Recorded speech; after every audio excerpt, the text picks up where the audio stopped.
عشق مصطفیٰ پر بات کرنا، عزت مصطفیٰ کا چرچا کرنا اگر یہ جرم ہے تو یہ جرم موت تک 1000 بار ہم کرتے رہیں گے، 1000 بار کرتے رہیں گے، اس لیے کہ اس سے کوئی سمجھوتا نہیں۔ ہاں ہم قانون کے خلاف کوئی بات نہیں کرتے، اگر اپنے نبی پاک کی عزت کی بات کرنا جرم ہے تو یہ جرم تو ہم کرتے ہی رہیں گے، یہ کرتا رہے، ہر نوجوان بھی کرے گا۔ نام مصطفیٰ لینا کوئی جرم نہیں ہے، حضور کی عزت کی بات کرنا کوئی جرم نہیں ہے۔ ایک صاحب نے کہا، مجھ سے کہا کہ مفتی صاحب آپ بیان کرو، جتنا کرنا ہے اپنے نبی کی تعریف کرو، جو کرنا ہے کرو، لیکن آپ یہ دوسروں کو کتا کیوں بولتے ہو، یہ ساری چیزیں کیوں کہتے ہو؟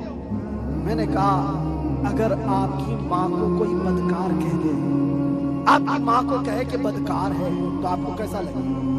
وہ کھڑے ہو گئے، کہا میری ماں کو کیوں مثال میں لا رہے ہو، آپ میری ماں کے بارے میں مثال کیوں دے رہے ہو؟ میں نے کہا ابھی تو مثال ہی دیا، گالی نہیں دیا، خالی مثال، سپوز، ایگزامپل، اس پر آپ اتنا بھڑک گئے۔ یاد رکھو میرے عزیزوں، آپ اپنی ماں سے جتنا محبت کرتے، کروڑوں ماں سے زیادہ ایک سنی عاشق رسول اپنے نبی سے محبت کرتا۔ ہماری جانیں قربان اس نبی پاک کی ذات پر، آپ روئے مازنا میں مصطفیٰ۔ آپ کیا سمجھتے ہو دنیا میں جو عزت ہے وہ ہماری ٹوپی داڑھی سے ہے، ہمارے جبے کبے اور ہمارے رنگ و نسل سے ہے؟ ہمیں عزت ہمارے رنگ و نسل اور ہمارے نام و نمود، ہمارے علم اور ہمارے منصب، ہماری پگڑیاں اور ہمارے جبے نہیں دلاتے۔ ہمیں جو عزت ملتی ہے وہ کس بات پر؟ جب تک بکے نہ تھے تو کوئی پوچھتا نہ تھا، یا رسول اللہ تم نے خرید کر ہمیں انمول کر دیا۔ یہ نازی انداز ہمارے نہیں ہوتے، جھولی میں اگر ٹکڑے تمہارے نہیں ہوتے، جب تک کہ مدینے سے اشارے نہیں ہوتے، روشن میری قسمت کے ستارے نہیں ہوتے۔ بے دام ہی بک جائے یہ بازار نبی میں، اس شان کے سودے میں خسارے نہیں ہوتے۔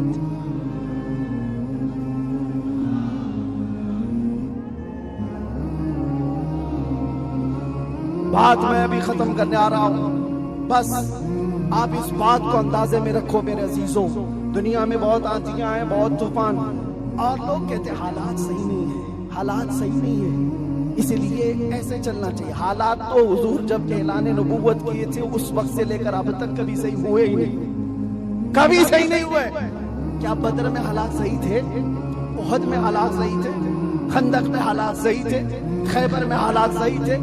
فتح مکہ میں حالات صحیح تھے؟ کربلا میں حالات صحیح تھے؟ کبھی نہیں ہوئے۔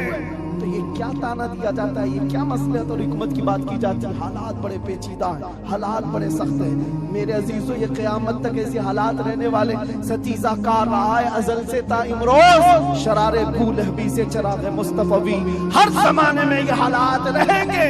عاشق مصطفیٰ کو انہی حالات میں پرچم رسالت بلند کر کے رکھنا ہے۔ وہ صحابہ سے پوچھو جو نکل پڑتے تھے، پیروں میں چپل نہیں اور کپڑوں پہ پیوند لگے ہیں، ایک کھجور کی گٹلی پر پورا دن گزار لیتے تھے، فاقہ کش تھے، لیکن ان سے پوچھو کیا ان کے لیے حالات صحیح تھے؟ جب افریقہ جا رہے تھے، جب یورپ کی کلیساؤں میں اذانیں دے رہے تھے، افریقہ کے تپتے ہوئے صحراؤں میں نام مصطفیٰ بلند کر رہے تھے، ان سے پوچھو حالات صحیح تھے؟ وہ کہیں گے کہاں کے حالات صحیح تھے، اس وقت بھی حالات صحیح نہیں تھے، لیکن اس کے باوجود ان صحابہ کا حال یہ تھا، دشت تو دشت ہے، دریا بھی نہ چھوڑے ہم نے، بحر ظلمات میں دوڑا دیے گھوڑے ہم نے، آ گیا عین لڑائی میں گر وقت نماز، قبلہ روحوں کے زمین بوس ہوئی قوم حجاز، ایک ہی صف میں کھڑے ہو گئے محمود و ایاز، نہ کوئی بندہ رہا نہ کوئی بندہ نواز۔ یہ صحابہ کا مسلک تھا، ان کا معمول تھا، ٹل نہ سکتے تھے، جنگ میں اڑ جاتے تھے، پاؤں شیروں کے میدان سے اکھڑ جاتے تھے، حق سے سرکش ہوا کوئی تو بگڑ جاتے تھے،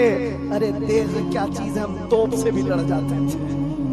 عزیزان گرامی، آپ مضبوطی پیدا کرو نام مصطفیٰ کے ساتھ۔ اعلیٰ حضرت کی ایک بات بڑی پیاری لگی، آپ بڑے پریشان تھے، اور یہ بات میں آپ کو بتا کر چلوں، جو اس حق راستے پر آئے گا اسے سمجھ کر کے چلنا پڑے گا، کانٹوں کے راستے ہیں، ایسا نہیں کہ ہر جگہ پھول سجائے جائیں گے۔ لوگ یہ سمجھتے ہیں ناموس رسالت کی بات کریں اور پھر حلوے پراٹھے کھاتے رہیں اور ہم نذرانے لیتے رہیں لوگوں کے ہاں جا کر کے۔ لوگوں کو ایسا لگتا ہے، آج میں اس بات کی وضاحت کرتا ہوں، واللہ باللہ تاللہ کبھی مجھے فقیر کی کبھی یہ خواہش نہیں ہوتی کہ لوگ میرے نام کا نعرہ لگائیں، کبھی نہیں۔